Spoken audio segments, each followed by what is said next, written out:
Drame à Paris, la mère d'Elias dénonce une récupération médiatique indécente le vendredi 24 janvier, vers 20h. Elias, un adolescent de 14 ans, rentrait de son entraînement de football au stade Jules Noël, dans le 14e arrondissement de Paris.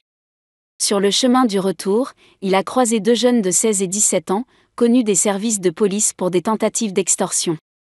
Ces derniers ont tenté de lui dérober son téléphone. Face au refus d'Elias, ils l'ont violemment agressé à coups de machette, le blessant grièvement au thorax.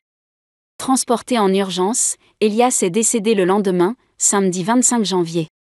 L'enquête a rapidement établi que les deux agresseurs n'avaient pas le droit de se fréquenter, une interdiction qu'ils ont pourtant ignorée. Ce drame a profondément choqué l'opinion publique, tant par sa violence que par l'âge des protagonistes.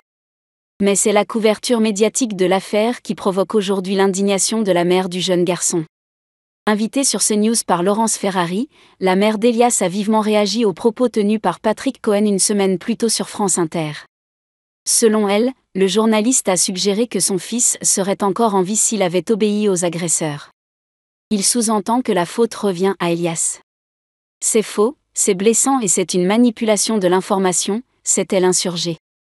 Comparant ce raisonnement à celui qui rejette la faute sur les victimes de violences, elle a ajouté « Dire cela revient à insinuer qu'une femme est responsable de son viol à cause de sa tenue. C'est inacceptable. » Émue, elle a conclu, 5 mois après sa mort, entendre ça de la part d'un journaliste censé être rigoureux, c'est indécent. Pour elle, Elias a fait preuve de courage, je dis que mon fils a résisté. Il a tenu tête à ses agresseurs, et cela, j'en suis fière. Ce n'est pas la première fois que Patrick Cohen se retrouve au cœur d'une polémique. Peu avant cette affaire, il avait été pris à partie par Rachida Dati sur le plateau de C'est à vous, après avoir évoqué des soupçons de conflit d'intérêts la concernant. La ministre de la Culture avait alors riposté en mentionnant une enquête de Mediapart, accusant le journaliste de harcèlement au sein de la rédaction.